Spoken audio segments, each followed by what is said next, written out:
And one of the main things I'm wanting everybody to see is these sacrifice and offerings are always in a food form. Right. Always. Yes. So that is a huge thing. It's always food. Mm-hmm. Every single time. Because you can't eat money. Right. And if you think about it, communion. Yeah. He says to eat of his flesh and drink of his blood, and they've got offended. It's like, what kind of thing is this? Well, it's what you've been doing for years. It's representing, I want you to sit down and break bread and drink some wine and think about what I've done for you. It's about remembering what he's done for you.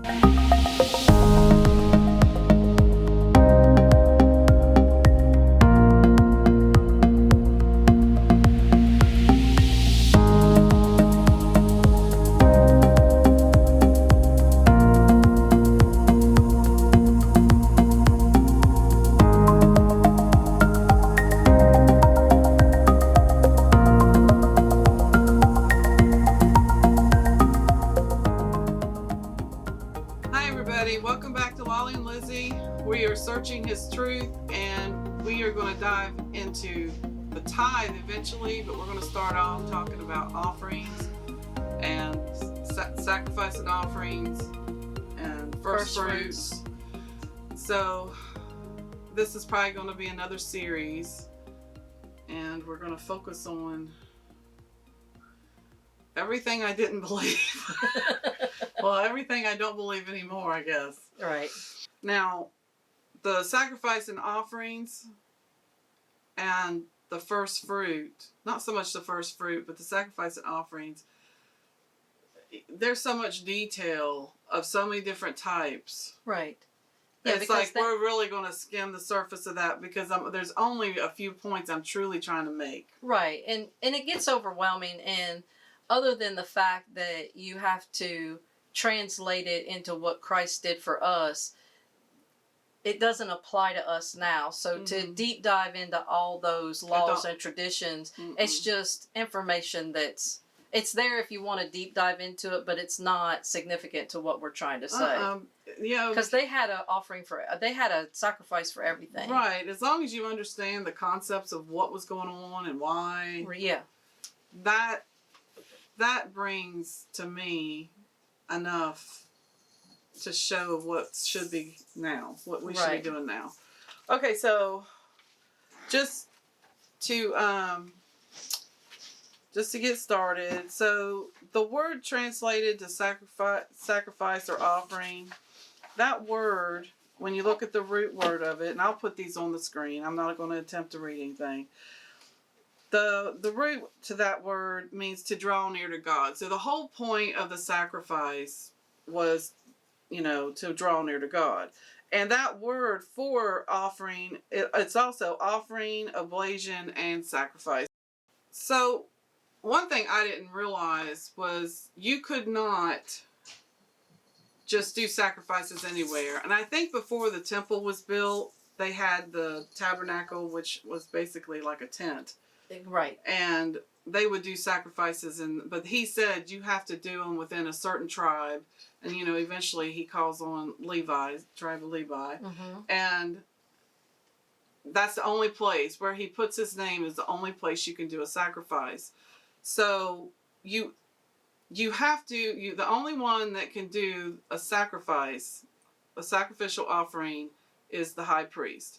And the only place you can do it is the temple. Right. And so I think I was in Britannica.com when I read that the temple, during the rebellion against Rome in 66 AD, it ended with the destruction of the temple in 70 AD. And after that, they have not done sacrifices and offerings. They have not. Yeah, because the Jewish people do not do that anymore. So the purpose for the sacrifice, well, to do it correctly, you cannot use just any wild animal. I couldn't go out there and get a wild animal and take it to be sacrificed. It has to be a domestic animal because it has to cost you something. Right. Yeah. So this animal that I have nurtured and took care of, and it gave birth to this perfect lamb or calf or whatever. Right. that's going to cost me to bring that in as my blood sacrifice and a burnt offering. So then another point is the element of substitution. Everything that's done to these offerings is actually what we deserve. Right. Yes. So death, like the animal being killed and then being set on the offering, the altar and being burned. And then when there's a grain offering, and if you look at it, what they're doing to prepare that flour or meal or oil or even wine, all of those are pressed or beaten or grinded down. They're sifted. All of these things represent what should have happened to us. Right. So they would take these offerings, and even then, those would be burned. There would be a portion of them burned on the altar. Yeah, all this is symbolic. Yeah, it's all symbolic of what's supposed to happen to the sinner, because we're all sinners. So that the whole purpose of bringing whatever it is, whether it's an animal or it's a grain, is to witness what that particular thing is going through. That should be what you should be going through because you're the sinner. Right. And so it's to me, if I had to take, especially an animal, which you have to take an animal anyway, but it would make you very aware of your sins. Yeah, because the way I am, or just sin nature's in you, things you do. It would keep you humbled. Yeah. Because it's like, because of me, this, whatever it is, animal, grain, whatever. Well, and then even them, they had to work it. They brought the finished product. Right. And it was still had to be put on the altar and burned. Well, and they had to wash it because even some parts of it says you take the hindquarters and the legs and you wash it. Yeah. Yeah. And so they had to cut it apart. They had to wash it. They had to watch it burn. I mean, there were so many things. And at one place there was one place that said to never bring a sacrifice without the salt. Yeah, everything had to have salt. Everything. Now, it doesn't always mention the salt, but obviously there was always salt because he said don't ever bring a sacrifice without salt. Salt was mandatory, and then on the opposite side, you were never to bring bread that was leavened or honey. Yeah. Honey or leavened bread was not acceptable to bring. So, and so let's see. And so the essence of the sacrifice is to bring a person closer to God. Right. And so, to sum it up, the reason for bringing a sacrifice is forgiveness of sins, purely for the purpose of communing with God and being closer to Him, and expressing thanks to God, love or gratitude, to cleanse a person from ritual impurity. So these are reasons for these sacrifices. And if you weren't truly repentant in your heart, you could burn sacrifices all day long. It doesn't matter. It meant nothing. You have to have a repentant heart. And I want to say, if you owed somebody restitution, say you stole something, and so you were given a sacrifice for sin, for stealing, not only do you have to be forgiven, but you have to restore what you did. Right. Or that it's a waste of time. Right. And on some things, you not only restored, but you had to add to it. Yeah. You had to add to it. I mean, if you... Like there was interest on it. Yes.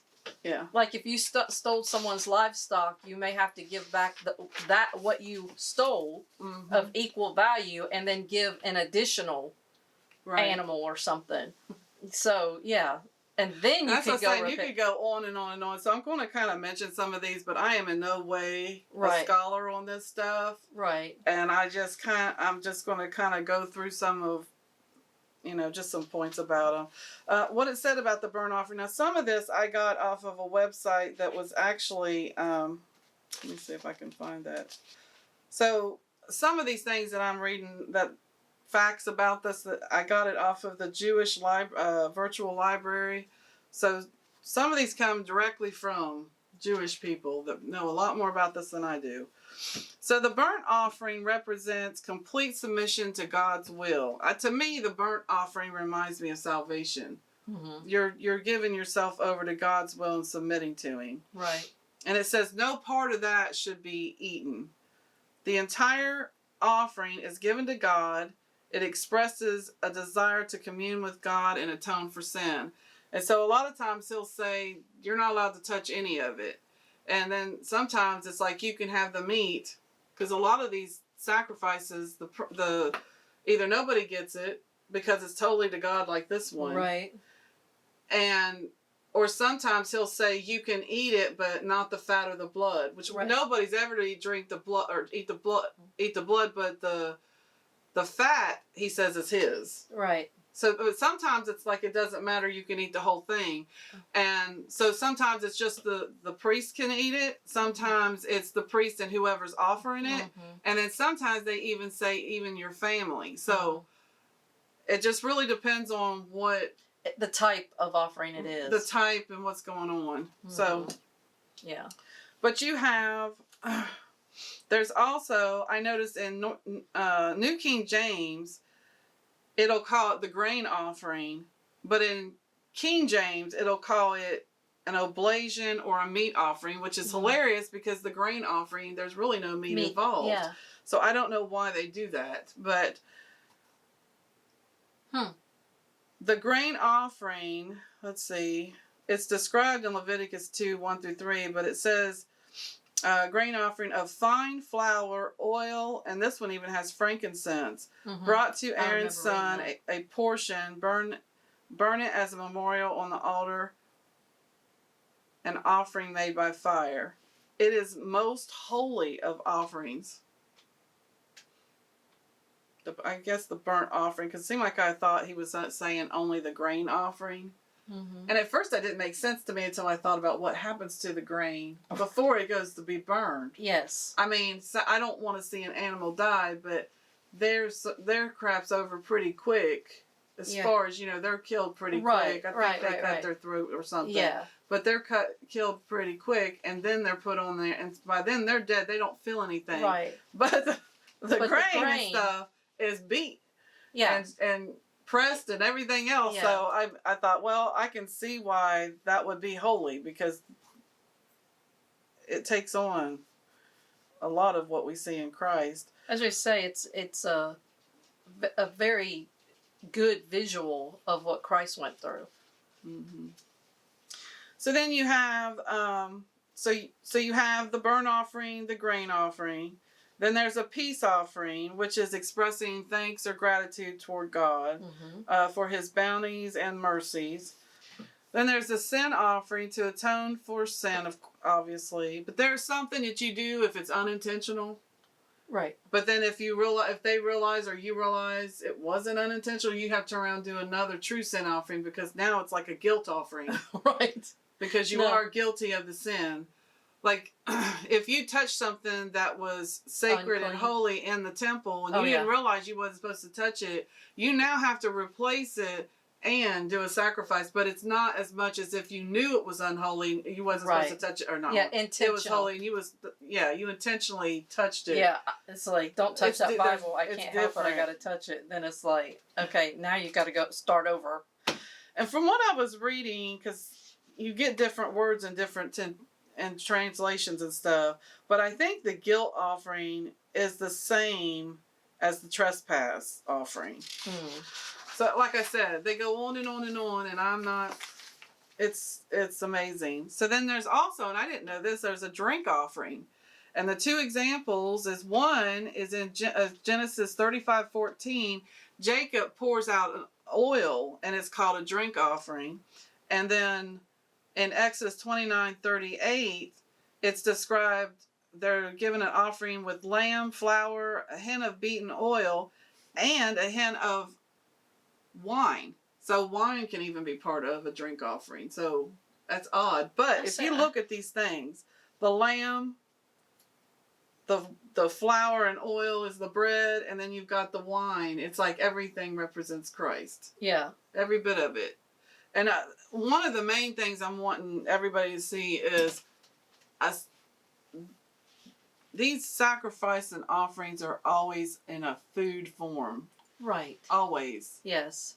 So that is a huge thing. It's always food. Mm-hmm. Every single time. Because you can't eat money. Right. He talks about over and over and over. You get to studying this, it's the one he don't let anybody touch and eat. But the rest, they would get in trouble if they didn't eat. Right. There was this, I don't remember the situation, but Moses, I want to say, he came back and chastised Aaron. He said, "Why didn't you eat that? Because now we're going to be guilty of something." And Aaron explains himself, and it seems like he's justified, but you better, if you're supposed to eat it, you better eat it. That's part of the process. Right. And Moses, it said Moses was okay with that. And if you think about it, communion.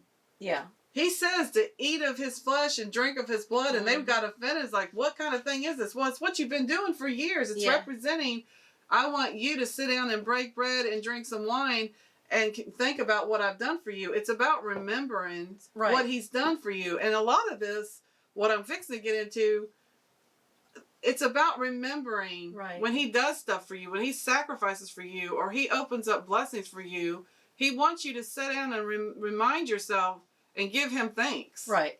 Yeah. Yeah. I mean, they did need remission of sins. I mean, that's what the sacrifice right here is about. Right. But you see later after the cross, Jesus is saying, take communion. Right. Yeah. And he's constantly sitting down breaking bread with his disciples. Okay, so then there's another one called the red heifer, and that confuses everybody, but you can study that on your own. It's a lot of people don't even understand it. And then they say it has something to do with the end of times that I don't really agree with, but everybody just have to do their own thing on that one. I ain't getting into it. Okay, so just to sum it up, the purpose is to dedicate life to God, peace, thanksgiving, gratitude, sin, ritual cleansing, desire to be close to God, and it's always animal, grain, flour, meal, oil, wine. All symbolic of Christ. And now, you want to read this? You want me to read it off here? Now, if you think about all the stuff we just said, these offerings, what they represent, now we're going to read in Isaiah 53. That this is exactly what Jesus did, and that's why when the second temple went down, there was no more. There was no need for any more sacrifice and offerings. Right. Because he is the final sacrifice and offering. Right. Okay, this is Isaiah 53, 4 through 10. Surely he has borne our griefs. Which is also sickness. Yes. The word there is CHOLI, which can mean sickness also. And carried our sorrows. And this word is MAKOB, which means pain, which can also mean pain. So you can read, surely he has borne our griefs and sickness and carried our sorrows and pain. Yet we esteem him stricken, smitten by God, and afflicted. But he was wounded for our transgressions. He was bruised for our iniquities. The chastisement of our peace was upon him, and by his stripes we are healed. All we like sheep have gone astray. We have turned every one to his own way, and the Lord has laid on him the iniquity of us all. He was oppressed and he was afflicted, yet he opened not his mouth. He was led as a lamb to the slaughter, and as a sheep before its shears is silent, so he opened not his mouth. He was taken from prison and from judgment, and who will declare his generation?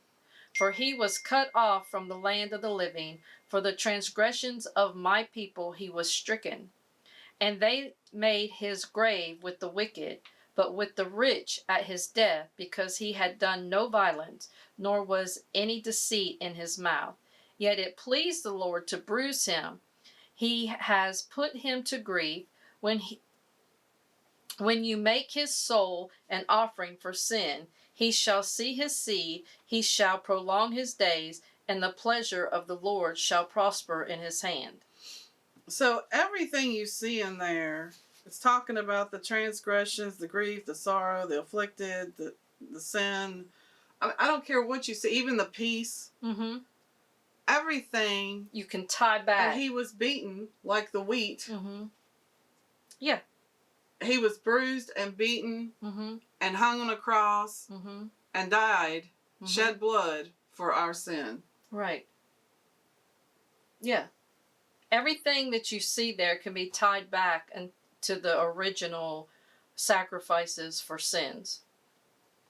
But and this is what Hebrew talks about when Hebrew talks about, the high priest in the Old Testament. They would receive the offerings and the sacrifices and stuff, but it would have to be year after year, and then priest after priest, because obviously that priest would die and another priest would come in. Yeah, I didn't. But I didn't know this, that. Yeah. Until I read that not too long ago, and I was like, Jesus doesn't ever die. No, that's what die. This was a one-time deal. Mm-hmm. That's why, the Bible says, know ye not, that you are the temple. We are the temple, because we don't have to go to a temple, to a high priest, and offer a sacrifice, because Christ offered one-time sacrifice, and that's why he said, in 3 days, I will tear this temple down. In 3 days, bring it back. I'll raise it back up, because after he resurrected and we receive him, we become the temple. Mm-hmm. So, well, and that's significant of why he had to resurrect. Yes. Because if he didn't resurrect, then he was just like any priest and died. Right. And it ended. That right. Everything he did for us ended after he right. died, and I didn't realize that was significant. I mean, I knew it was important that he rose again, but I never thought about why is it significant. Right. Yeah. Yeah, and Hebrew talks about that in depth. I mean, and I've got it in here somewhere. We'll hit it later. Yeah, so in Daniel 9:26 it talks about the Messiah shall be cut off, but not for himself, and the people of the prince who is to come shall destroy the city and the sanctuary. So Daniel is prophesying that the Messiah will come and die for us, and after that the temple will be brought down, because when he resurrects the whole church with him. Right. The ecclesia. Mm-hmm. And it also says in 27, Daniel 9:27, he shall bring an end to sacrifice and offering. And he did, because in 70 AD, after his death and the temple went down, it stopped. Yeah. Just like Daniel prophesied. Mm-hmm. Right. Right there it says that. Right there. Jesus said the temple would be destroyed. That's in Matthew 24:2 and John 2:19 it talks about that. Right. Okay, so we're going to move on to first fruits. Okay, first fruits. The general principle is that the first